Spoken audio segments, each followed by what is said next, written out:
What is going on, everyone? Welcome back to another episode of Grid Encore. I'm Ben Schneider, joined as always by my co-host, Brandon Crossland. Brandon, how are you doing tonight? I see you still got the laptop set up, so I guess the progress in your PC isn't quite at 100% yet. Well, not quite at 100%, Ben, but we're staying patient and just waiting for that to come around. Should be a quick fix, but as you can see, we're still here. But that's okay. It is still another Mode or Monday, and I definitely didn't forget this at the last minute and had to run out and go grab it. So don't worry. We're fine. That's not why we're a minute or two late getting on the air. We were talking a little bit of baseball. Oh no. Before the show began here, Brandon, I understand your Braves are up against the Mets, as we all expected it to be with the way this doubleheader worked out this afternoon. And I think the Diamondbacks might as well have just gone home. It's taking everything in me, Ben, not to wear the hat today. I decided not to wear it. Right. Well, in return, I won't wear my Phillies hat because I know they're your second favorite National League East team. So I'm sorry I can't bless you with. I threw up. I'm sorry. I threw up a little bit. All right. Well, may the best team win in the postseason here, assuming that your Braves do hold on. Maybe we'll face each other again like we have the last couple of years. Who knows? But this isn't a baseball. Well, if it makes you feel any better, I can't actually watch my Braves this year. So, hey, that's right. I forgot about all the. So if they win, I can watch them tomorrow. Yeah. So because it'll be on national TV. Yeah. We'll see. All right. Well, we'll leave the baseball discussion there. I know you all are here to hear us talk about some racing going on at Kansas Speedway, and we also had an ARCA West race this weekend as well. So we'll get into all of that here in just a little bit. But before we do, as always, I want to give a shout out to our Patreon investors, Colin, Deshelle, Mark, Robin, David, and Matthew. Thank you all so much for your continued support of this project here at Grid Network. And if you like what you see on the show tonight, if you've been following our programming this year and you want to contribute to this project here at Grid Network and what we're trying to build in 2024 and beyond, if you want to help support us, you can join these fine individuals through our Patreon, or if you'd rather make a one-time contribution instead, if you're watching us live on YouTube, we have a super chat feature enabled, or you can visit the Buy Me a Coffee link in the description box below as well. Any amount will help us continue to grow our motorsports media outlet and help us continue to expand and improve our coverage for you all as we get closer to the end of this year and the beginning of next year. So thank you again to our 6 patrons. And with that, let's get the show started here. And we'll start with the ARCA Menards Series and familiar result sheet here. Another 18-28 Gibbs Pinnacle 1-2 finish. It wasn't William Sawalich this week. He's almost 18 years old, but not quite eligible yet to compete at the Kansas Speedways of the world. So Tanner Gray ended up picking up the win. We'll get into how he did it. A little bit of drama there at the end. And he better be thankful the final lap came when it did, and we'll tell you why a little bit later. But I want to start by going on to the second page of results here and starting at the back of the grid. I've got an Isabella Robusto article to write this week. I'm not too happy about that. I was really hoping for a better result for her. She sat on the pole in her first non-short track ARCA start here, showed great speed in qualifying. Unfortunately, however, her race was over pretty much just as it was beginning. She ended up getting loose coming out of turn 4 in the opening lap, had fallen back several positions, and then unfortunately wasn't quite clear when she moved up the track to try to salvage as much as she could before starting her second lap. Ended up in the wall, and that was the end of her day. But Brandon, again, I think you can't let a 28th place result be entirely indicative of how her weekend went. Obviously, she shouldn't have cleared herself, and that's something that she's going to have to learn with time as she continues to run more of these styles of tracks. But from a speed perspective, from a talent perspective, I think you can't deny at this point that it's certainly there when it comes to Isabella Robusto. No, it absolutely is there. We've seen enough this year to merit that. And yeah, it is a shame to not see what she'd be capable of with just not too many races left on the calendar left this year, and coming into Kansas finishing last. But after the lap 2 crash, she really just took it out for her. So a lot of potential that we weren't able to see, I'm sure. She's been having a really great year so far. Yeah, and like I've said on this show and the Women in Motorsports show, and we'll have more on her evening. Kansas, maybe later this week. We'll see if we can get an episode of that in. We did have several female drivers competing this weekend, including Jennifer Jo Cobb back in the Truck Series. Good to see her back out there. But, again, just a really unfortunate situation. But like I've been saying, I would like to see her full time next year. I think she has certainly gone out and earned that opportunity given her results and her pace. And it's, again, unfortunate that she couldn't come away with at least, maybe not a win. Obviously, I think the 18 and 28 again, despite all the shenanigans at the end, which we'll get into here in just a moment, you still have a class of the field. Probably would have been hard to beat them over the course of 100 laps, but regardless, like I said, you can't deny that the speed is there, Metallic is there, and hopefully she gets an opportunity to show that much more often on a full-time basis in 2025. Now, her Venturini teammate, Amber Balkan, made things interesting there at the end. Fortunately for her, I know she's had a rough stretch of races here, especially at Bristol. And again, the controversy with Logan Misaraka, like we talked about the other week. But Balkan recovered to finish sixth, tying a career best for the Venturini driver there. So a solid run for her. And she restarted with 3 laps to go in the lead because she had stayed out on older tires. A little bit of a controversial situation there. Obviously, Balkan had the right to do that, but it reminds me of when Cole Witt stayed out at that Homestead race and what was clearly an underpowered car on old tires and kind of impacting how that final restart shook up there. So maybe a little bit controversy in terms of why the decision was made there. I don't think it would have been realistic to expect Balkan to hang on for 3 whole laps to win the race, and she of course ultimately faded to the last car, one of the last cars in the lead lap there with Andy J and what happened to him at the end. But still good to see her back out there with a lead lap finish and a strong result nonetheless. But on the restart, this is where the controversy comes in. Like I mentioned, she, of course, spun the tires, as I think, and again, not really faulting her there. I think that was to be expected given the position that she was in. At least didn't get as good of a restart as those behind her and ended up kind of getting tapped from behind and into Tanner Gray's left rear tire. And Jamie Little and in the booth saw that there was tire smoke on the final laps there. Wasn't sure if his tire was going to last to the end, and it did.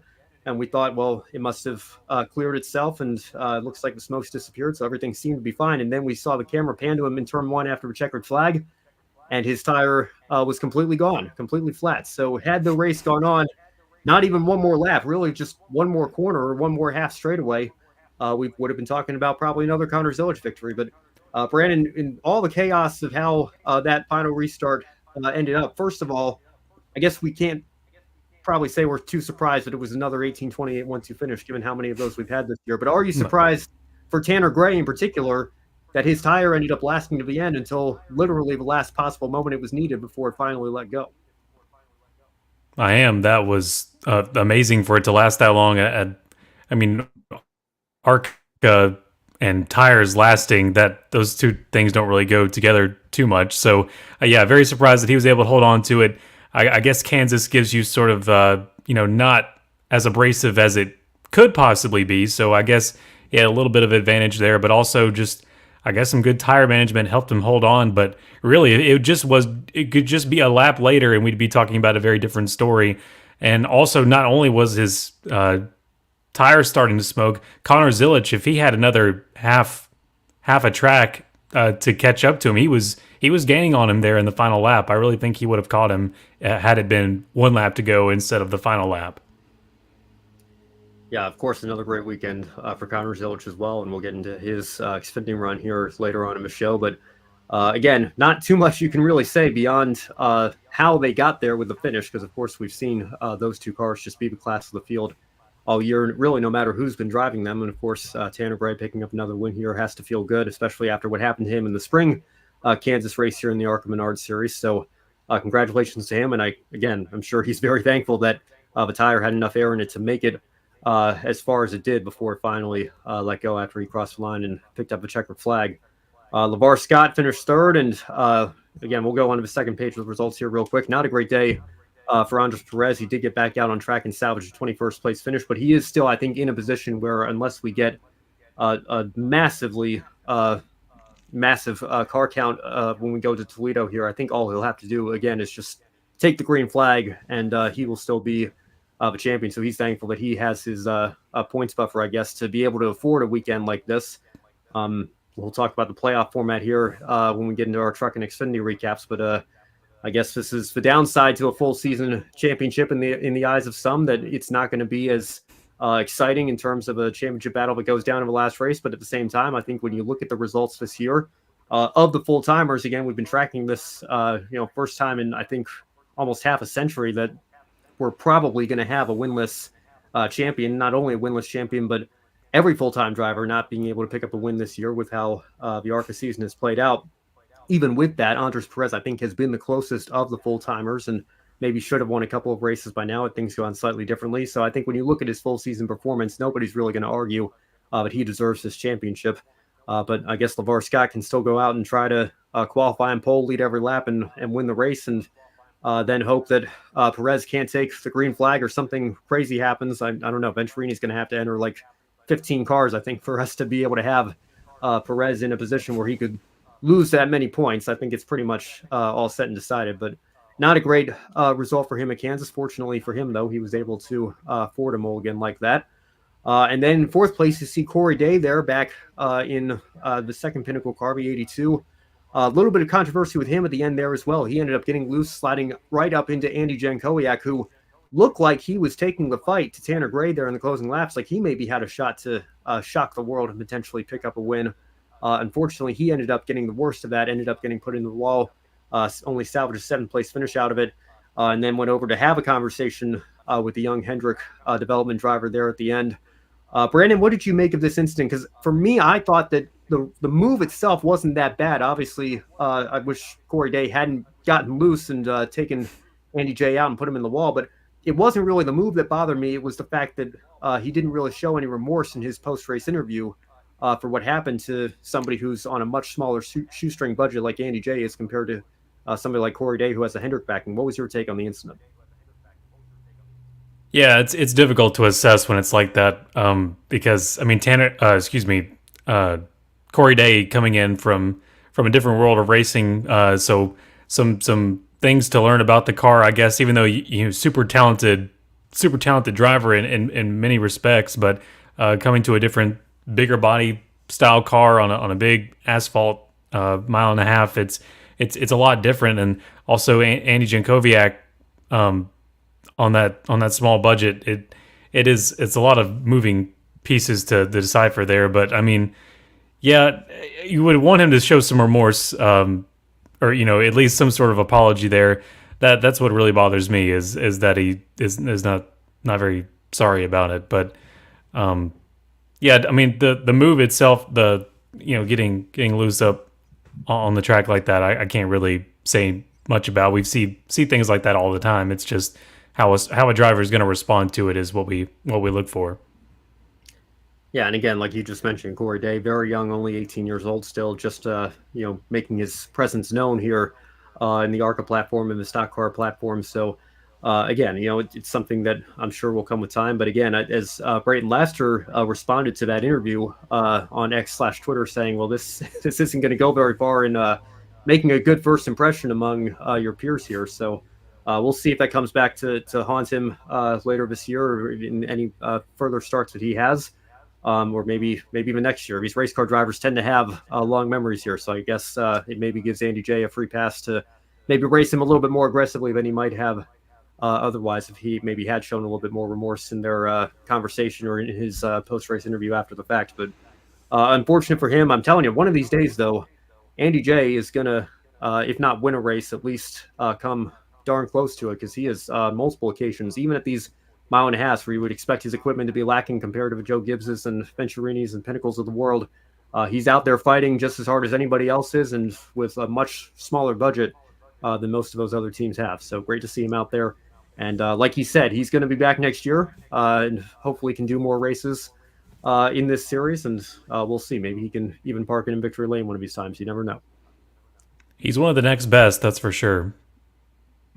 Yeah. And hey, I mean, Greg Van Alst won Daytona about a year and a half ago, right? So, I mean, you just never know. It's why they run the races, right? Anything's possible. All right. We move on now to the Craftsman Truck Series. Again, not too much of a surprise here. Corey Heim ends up picking up another win, but it didn't appear that it was going to end up like that for much of that final run. Ty Majeski, as well as his teammate Ben Rhodes, they were on a fuel conservation effort. Ben Rhodes, I think, just kind of pulling every trick that he might have had up his sleeve out of the book to try to find a way to make the next round of the playoffs. Unfortunately for both of them, they ran out of gas there at the end. But like we said, Corey Heim, not too much of a surprise there. But even when you look at Majeski's place in the playoff standings right now, obviously we've been talking all year about Corey Heim and Christian Eckes being the two favorites. Brandon, if you had to look past those two, who have won countless races this year, always seem to be up in the top five, if not parking in victory lane. When you look at the season Ty Majeski has had, where he is right now, is he perhaps your number 3 favorite behind those two title favorites in Hyman Eckes? I think so, and simply because of what he showed us he could do last year in the Thor Sport equipment into the late game of the year. I think this is where he still continues to shine, and he's still showing us that he's capable of doing that. And I don't see that slowing down. Not unless Ben Rhodes still has something up his sleeve, and we'll see that whenever we see it. But Ty Majeski is gonna, I think, gonna be in your Final Four again. One way or the other, and if he's able to capitalize at Phoenix, that's going to be up to him and the pit crew. But he definitely has a shot, and he is my number 3 favorite behind the obvious ones. You got it right on the head.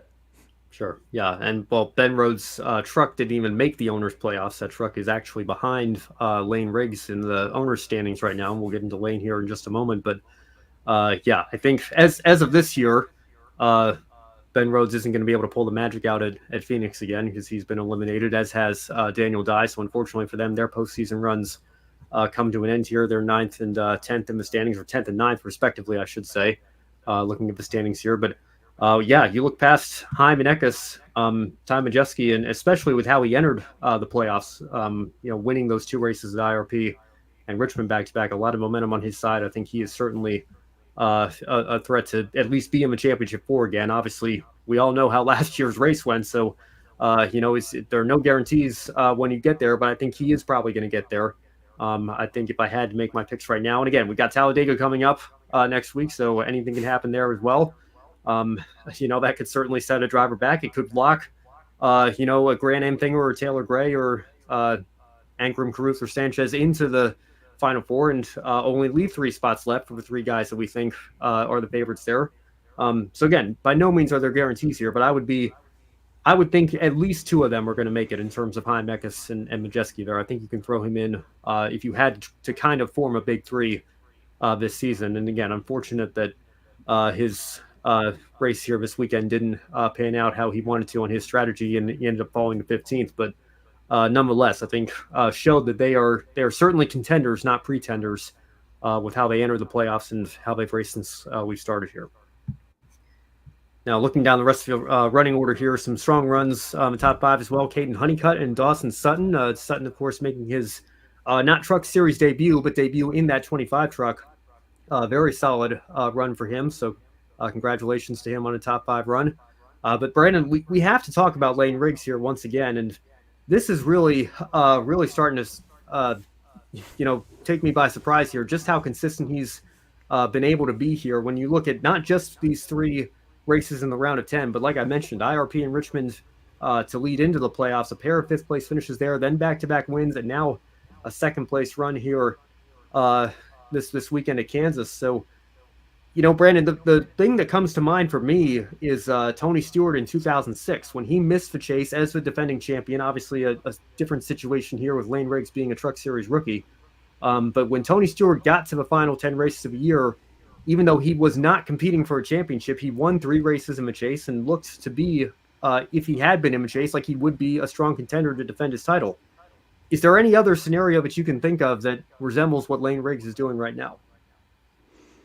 I mean, I guess that's the biggest one there. It's difficult to think of anything else that comes close to this, where it's someone who's in the rest of the field that is just all of a sudden coming to light at the end, where it doesn't matter anymore for them.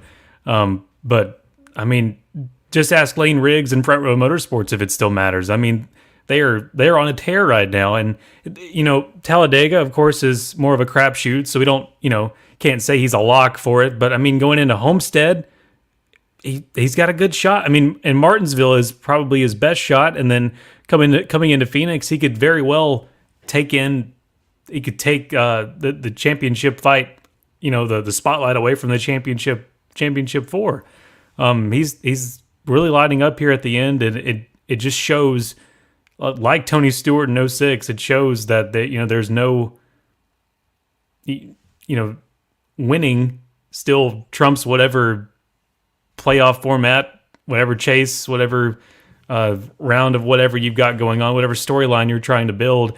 In racing, winning is what what is the major prize, and that they say that with that's also a part of the playoffs.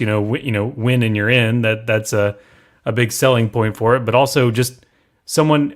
We'll get to someone else later, but winning after a to solidify your career, to keep your career moving, that's always going to be a storyline, no matter what you do to your standings, to your playoff format, what have you.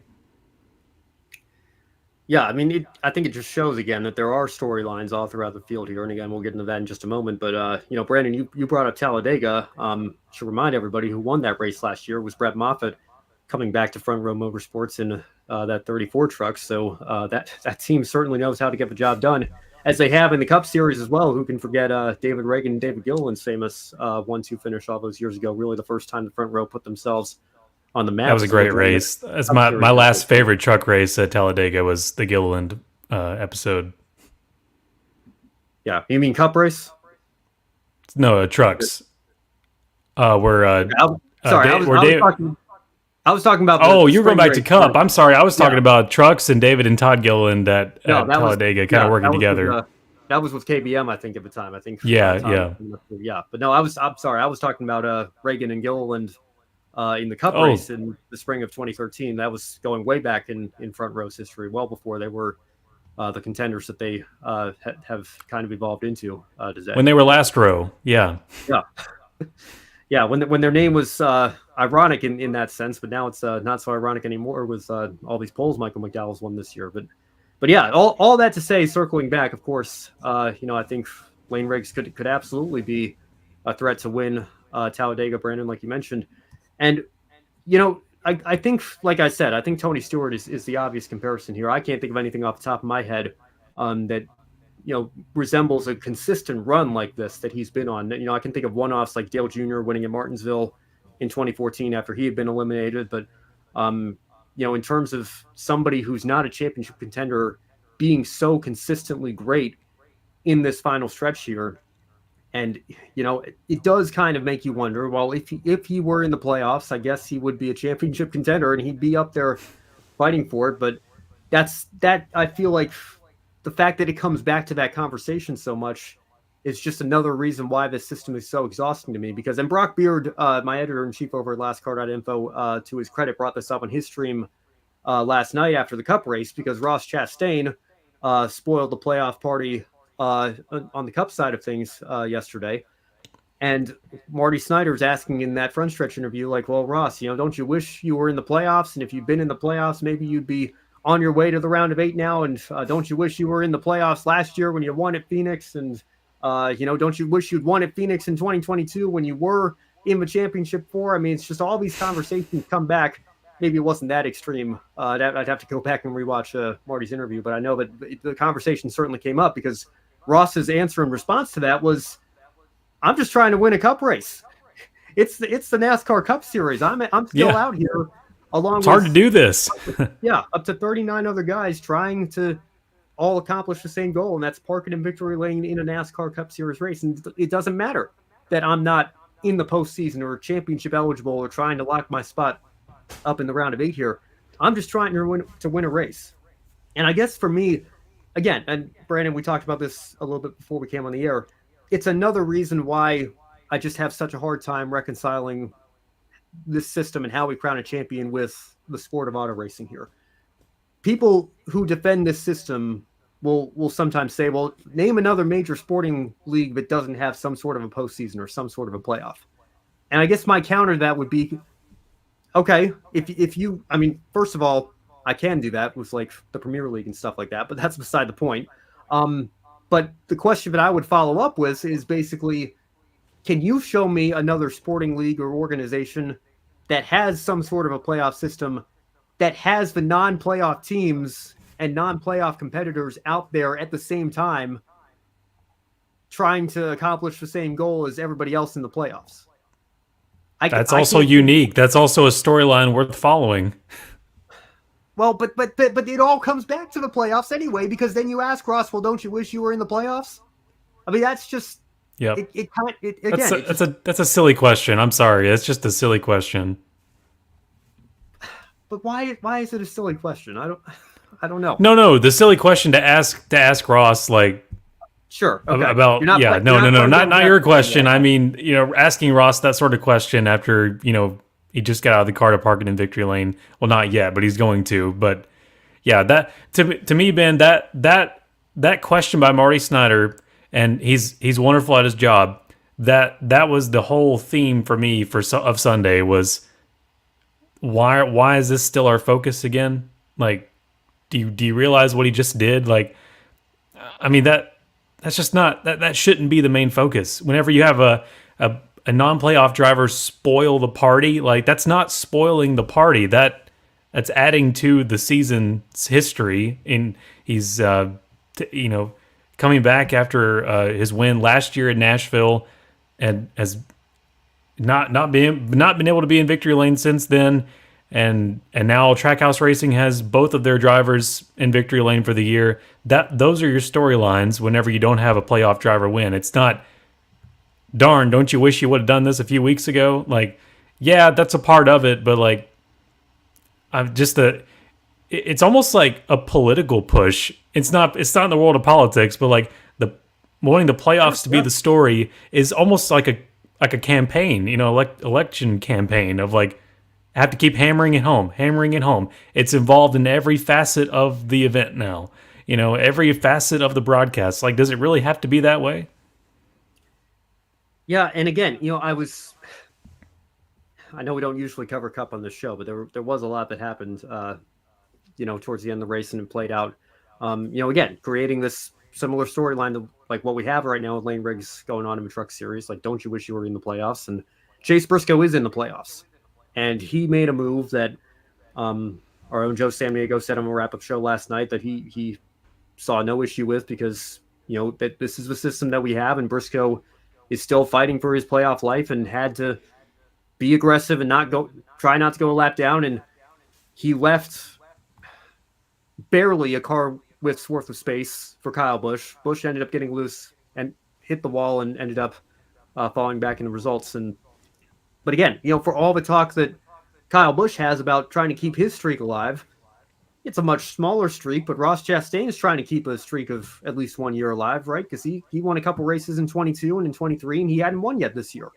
So, that should be part of a storyline too. Like, Brandon, like you mentioned, Suarez getting his win and Trackhouse getting both of their cars into victory lane by the end of the year. I mean, less than half the field, even at its peak, even when we have the full field of 16, a majority of the cars out there are not competing for a championship. They're not in the playoffs. There are storylines out there that are worth bringing up during a broadcast or during, the news week or in the media center just as much as the playoff stories are. And yet everything is so heavily centered around the playoffs. NBC constantly has, the points as they run on the TV screen, on the pylon. It's inescapable. And again, I can't fault NBC for doing it because, people that are really invested in the system and numbers and stats guys, they want to track all that. They want to see that.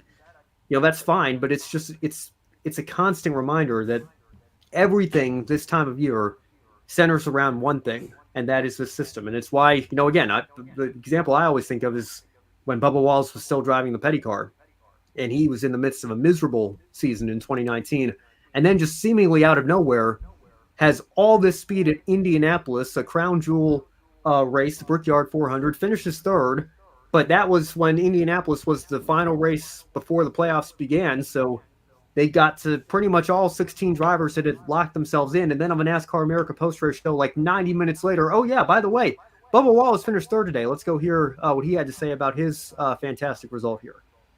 And it's like that should be a storyline that gets prioritized well before 90 minutes into the post-race show, I feel like. So, Yeah, but he wasn't in the playoffs, so it doesn't matter in that sense. Yeah, I'm not on Grid Live wrap up, so I feel like I have more liberty to talk a little more about Cup. I mean, the two main stories of yesterday had nothing to do with the playoffs. Kyle Busch almost having making his, what is it going to be, 20 years in a row if he can get one before the year ends, where he has a win. that dream crushed for another weekend after almost near solidifying it, and Ross Chastain snapping a little smaller winless streak. But you know, those are your storylines, and anything else was set. If anything distracts you from that, it's because you were in a board meeting that told you that you can't focus on anything but the playoffs. Yeah. So or production meeting, I guess. Yeah, there you go. Again, and I like Marty Snyder. I think he, generally speaking, does a very good job. Is a total pro, what he does. And again, I'm sure, to your point, Brandon, I'm sure somebody was in his ear probably saying, oh, you should ask Ross about. That's what it is. Yeah, and you have to do it. Yeah, I mean it's part of the story. I mean, those guys go through meetings and are certainly, told to make sure we don't drop this and cover this. And the broadcast, I think, should try to work together to make sure all the major storylines are captured. But at the same time, I don't think everything needs to constantly revolve around the playoffs 24/7, even if we're in the playoffs, especially when a non-playoff driver wins the Cup race. I mean, again, this is the Cup Series. These wins, and clearly Kyle Busch, what has he been trying to do all year? Keep the streak alive. Why is the streak so incredible? It is hard to win a Cup race, and that's what makes the Kyle Busches and Jimmy Johnsons and Jeff Gordons of the world, the guys have won 60, 70, 80, 90 times in this series, so legendary and remarkably great, because they make it look easy. It's not. And Ross Chastain, I think, was trying to make that point yesterday. It's not easy to do this. We're just focused on trying to win at the top level of stock car racing in America. We could care less about, I mean, we're not in the playoffs. Why should we care at this point? And I'll pull a point that you've done before, Ben. Next week is going to be more about the playoffs and less about the fact that we are in the Yellowwood 500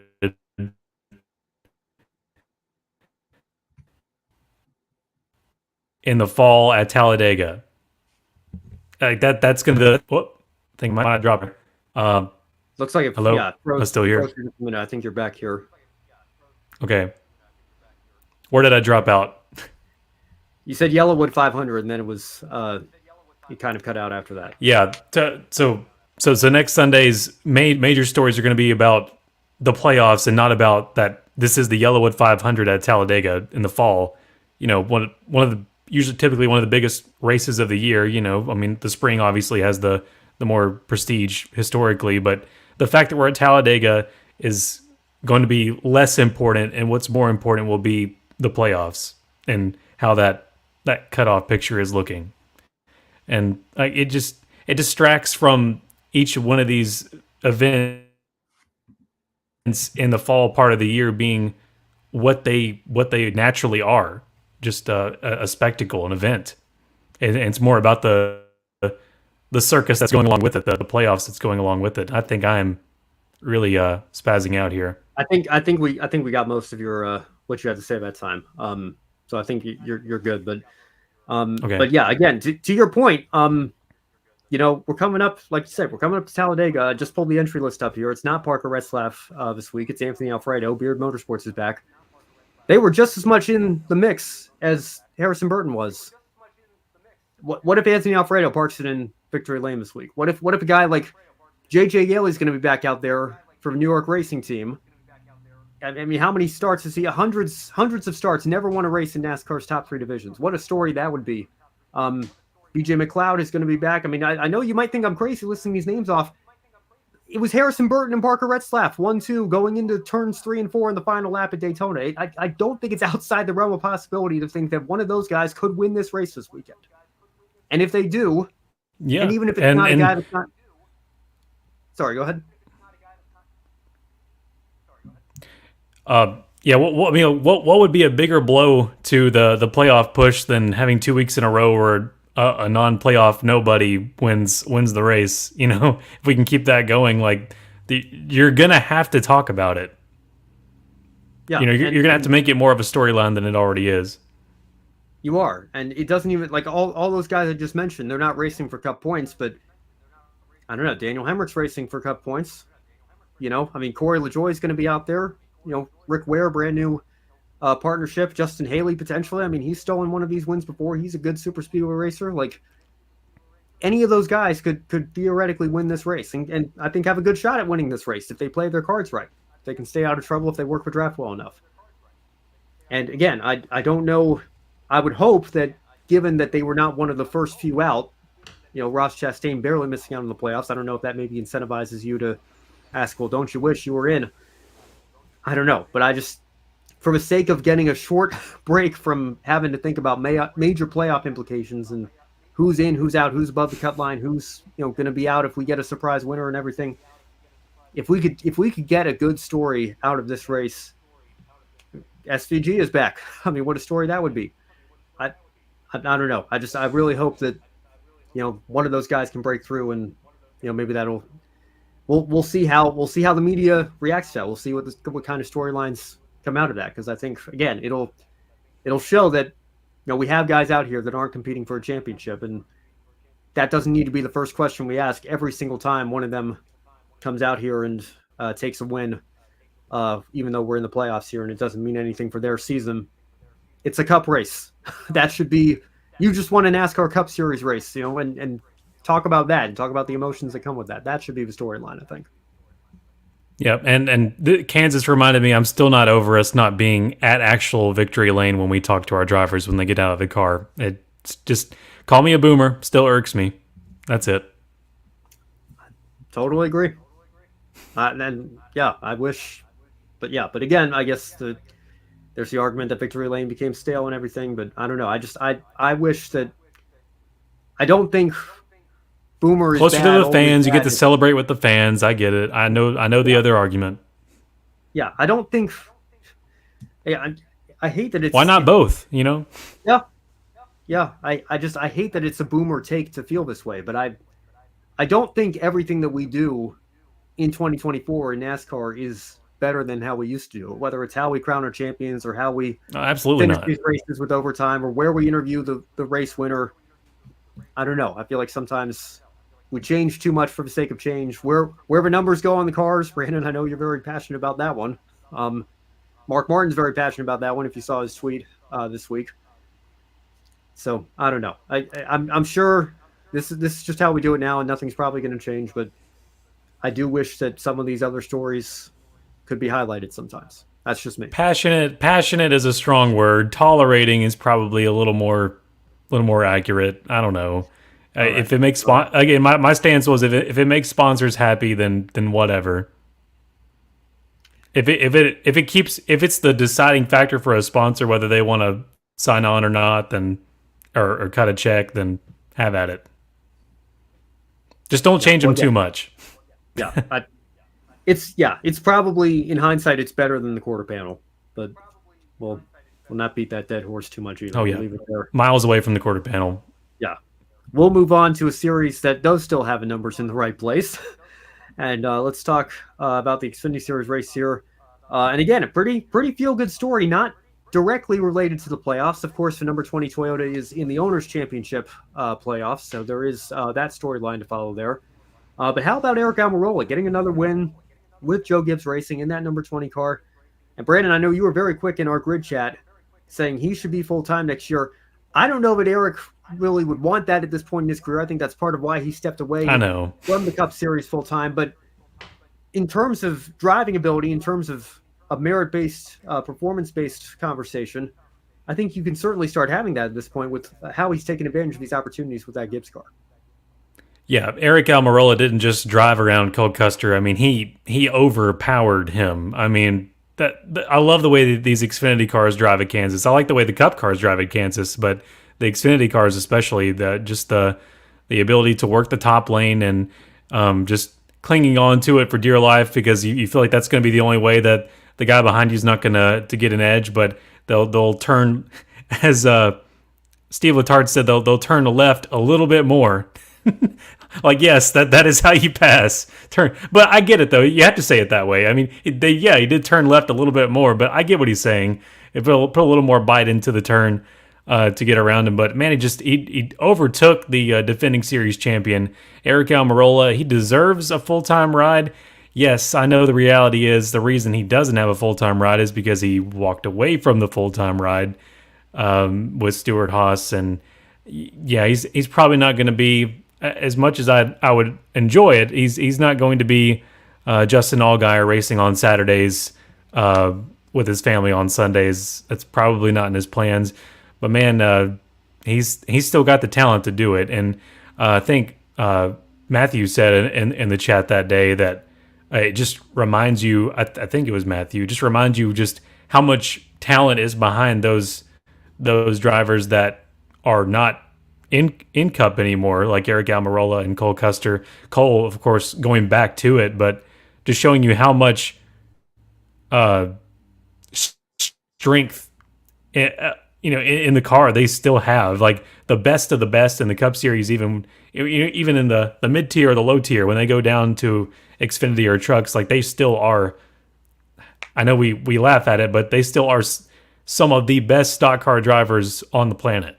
Those that decide to take that venture on, they still are some of the best to do it, and that's why they're there.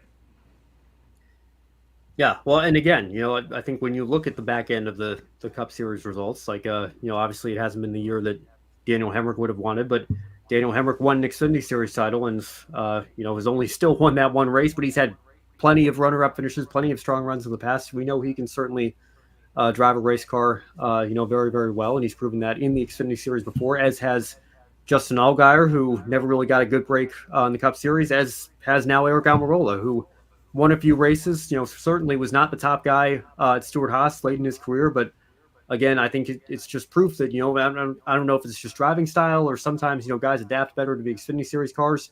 But everybody that's there racing on Sundays, maybe not everybody 100% of the time, but the vast majority of the time, I think you could say this about the Cup Series field. They are there for reasons beyond just bringing sponsorship. Sponsorship is obviously a huge part of it in the sport nowadays, but there's talent all throughout the Cup Series field, whether you're looking at the front of the grid or the back of the grid.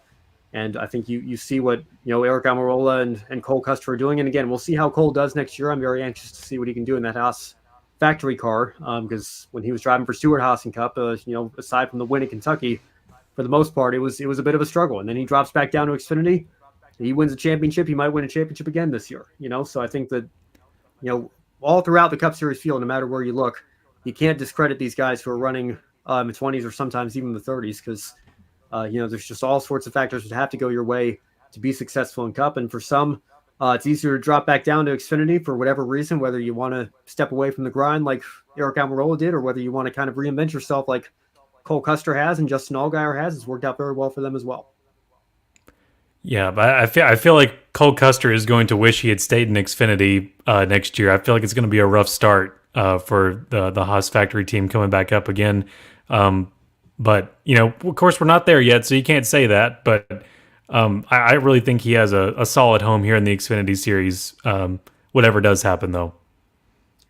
Yeah, it's going to be interesting. And again, like you mentioned, still early, so I guess we can't say too much about that just yet. But we'll keep an eye on it. Obviously, again, another second-place finish and in the mix with Almirola for the win this weekend. Leading the standings right now, driver that's not leading the standings, that was leading the standings coming in, just got edged out for the regular season championship by Cole Custer. Justin Allgaier, unfortunately, having an early accident. So now a 30th place finish coming into the playoffs at Bristol, costing him the regular season title. Now 36th at Kansas leaves him ninth in the standings as we prepare for Talladega next week. So he certainly is in a position that I'm sure he did not want to be in, with Talladega and the Roval being the two remaining races here in the opening round of the Xfinity Series playoffs. He's going to have his work cut out for him just to get out of the first round. And again, I think I saw this on Twitter this week as well, the Denny Hamlin comparison starting to come back again when you think of his storied career in this series and really doing everything imaginable except winning a championship and looking strong this year, thinking maybe this is going to be his year. And here we are, just the opening race into the playoffs, and he's already got some work to do just to get out of the opening round. Yeah, it's the plague that just keeps going on year after year, and maybe it'll turn around for him. But man, it's hard to watch sometimes. Yeah, it certainly is. So wishing the best for him, because I think that, again, it's the Xfinity Series is better with Justin Allgaier and with him in contention for a championship. He's been a veteran of the series for a long time and has given a lot to it. And it would be nice to see his efforts pay off one of these years, whether it's this year or a couple of years down the road. But he's by no means out of it yet. Like I just said, we've got two crazy wild card like races coming up here. So we'll see if he can bounce back here. But in the meantime, not a good day for him, but great day, obviously, of course, for Almirola, who locks the 20 into the round of 8. On the owner's side of things, Cole Custer and Chandler Smith, they're second and third in the race this weekend. They're first and second right now in the standings. So, again, in the best possible position you can be in, but no guarantees given the 2 races we have coming up. And then this will be my one shining moment a little bit later, but I'll tease it here now. Connor Zilic, fourth again. How much more can you continue to say about talent that he's shown in these limited Xfinity opportunities? Really anxious to see what he can do next year. Sheldon Creed, another top 5 finish, still knocking on the door of his first win, of course. And then Shane Van Gisbergen, an 8th place run, very solid result at the 1.5 mile for the road course ringer, I guess you can call him in some ways, even though he is a full-time driver. Good to see him continuing to adapt out of these ovals and picking up a solid result here. And he's still in the playoff fight as well. You got the Roval coming up. I think that he's got to have that circled on his calendar to at least get to the round of 8. And then who knows how far he can take his championship fight. But he is still, even though, we look at him still learning all these oval tracks, adapting to this series, he is certainly a championship contender. So I think it would be foolish to completely write him off entirely. Yeah, absolutely. I mean, Talladega. The Kansas was your only chance to have a normal weekend for Xfinity. It's really only uphill from here. Yeah, Talladega is going to be wild for Xfinity. It always is. And then Charlotte Road Course is going to be also wild. Xfinity always, for some reason, puts on just silliness when we get to the Roval. So I expect the same for that. SVG, he's got to lock down here and grab him a win there at the Roval, or even Talladega if he can find some partners. But if he survives past that, it's going to be okay.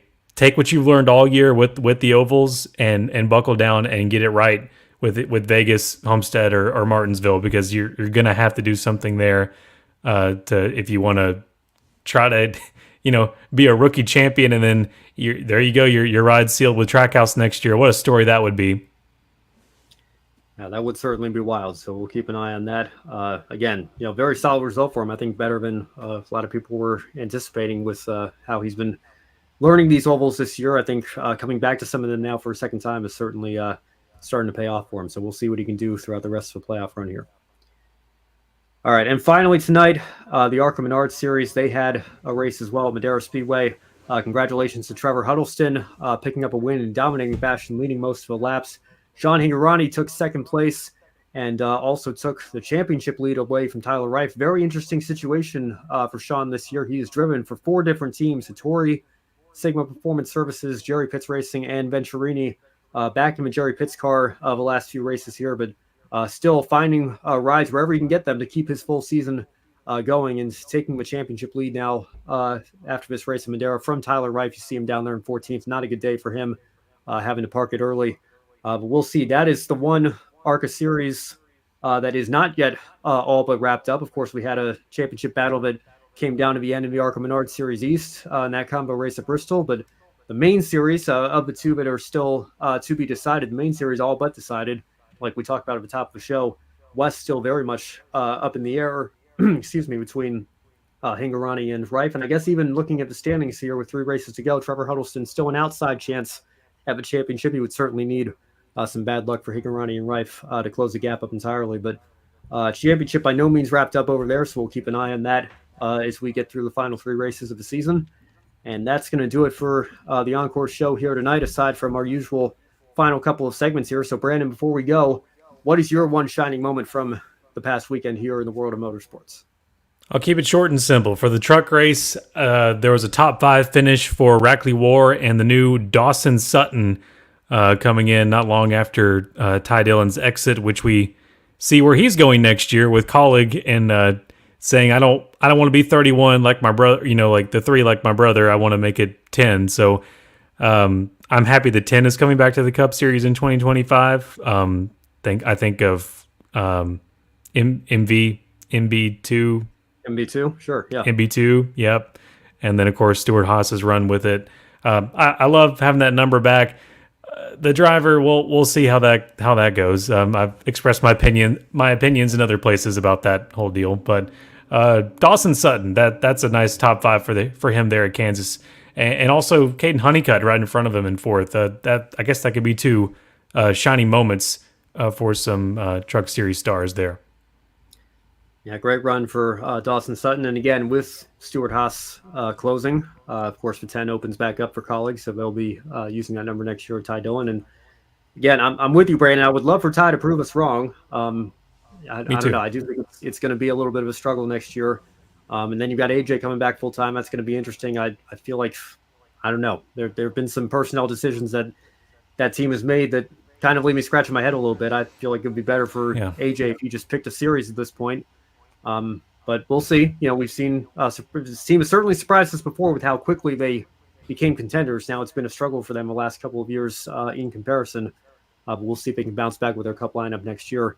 But in the meantime, Ty Dillon stepping out of that truck, Dawson Sutton stepping in it. Fantastic run for him this weekend. And as well as for Caden Honeycutt, like you mentioned, from 4th place in trucks to 4th place in Xfinity, like I mentioned, Connor Zilich, another fantastic run for Junior Motorsports. And again, really looking forward to seeing what he can do next year. But really his entire season, his entire career so far, I think the hype is certainly legitimate and justified surrounding this young man. And I think that he's got a very bright future ahead of him in this sport. So he is my one shining moment for this weekend. Another, again, near win in the ARCA race, the 2nd place finish there. And then 4th in Xfinity. Well done to Connor Zilich. And that's going to be our show for tonight. So thank you all so much for tuning in, and be sure to subscribe to the Grid Network here on our YouTube channel if you haven't already. And you can follow us through all of our social media platforms, X/Twitter, Facebook, Instagram, TikTok, Twitch, LinkedIn, Threads. And again, most importantly, right here on YouTube at Grid Network TV. Thank you so much for your support throughout the year and continuing to help build what we're trying to build here at this motorsports media outlet. And if you really liked what you saw tonight and you want to take an even further step in helping us do that, you can consider joining these fine folks on Patreon, Colin, Michelle, Mark, Robin, David, and Matthew, in investing in the Grid Network, helping not only keep us on the air through the rest of the year and into 2025, but helping us expand our coverage, more trackside coverage potentially next year, or at least on a more regular basis. And that will only continue to improve and expand our coverage for you, the viewers.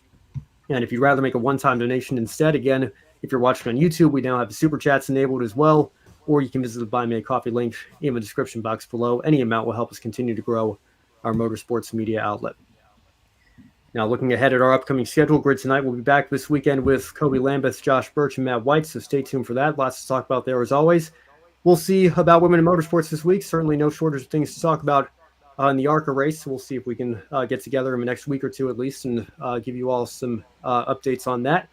And then, of course, you can stay tuned for Grid Live coverage, pre-race and wrap-up this weekend. NASCAR will be at Talladega, so sure there will be no shortage of things to talk about this weekend either. And then we'll have the Xfinity and truck races for you and whatever's going on in ARCA as well on the Encore show next weekend in about 167 hours. So make sure you stay tuned for that. Brandon, any final thoughts before we sign off here this evening? Well, Ben, I just got to go with Larry Mack on this one. Pull those belts back pull those belts tight one more time, and please keep all 4 wheels on the ground. It's going to be wild. It is certainly going to be wild, and we'll keep our eye on everything going on there. Of course, all 3 series in action, all 3 series with playoff implications. Not to bring up the conversation that we had in the middle of this show again, but I'm sure, hey, there's going to be no shortage of things for us to talk about regardless. So certainly make sure you're staying tuned for that. All right.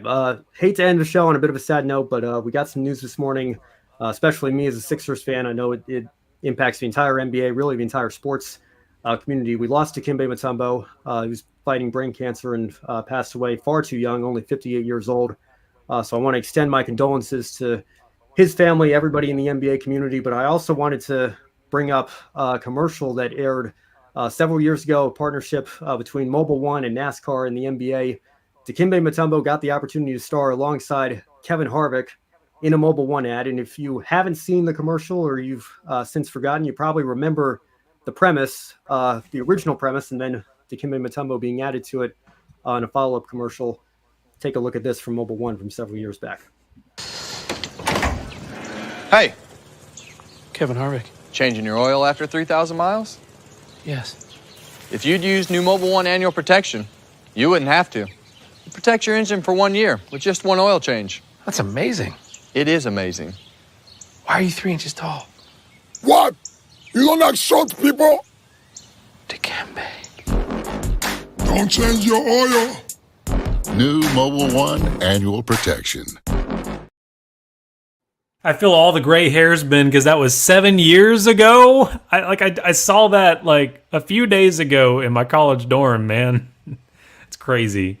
Yeah, I'm right there Yeah. with you. You took the words right out of my Wow. mouth. It does not feel like it's been 7 years, but it has. And again, it's funny, how nostalgia works. I remember during the 2017 Cup Series season, feeling like, this is such a silly premise. This commercial is so overplayed. We Yeah, get like it, this Kevin stupid Hart commercial talking again, about Yeah. Yeah, and then here you are 7 years later, and you're like, I remember that commercial was fantastic. So, yeah, but It's better than really most. cool. I mean, Yeah, certainly memorable, nonetheless. So, yeah, but a very cool, unexpected collaboration there, I guess. Kind of making light of the mini Kevin Harvick with an NBA center and known for his incredible shot blocking ability. Of course, I think people probably remember the Geico commercial from all those years back, another NASCAR sponsor, even though that wasn't a NASCAR related commercial. I think a lot of NASCAR fans probably saw that ad with Dikembe Mutombo blocking the trash can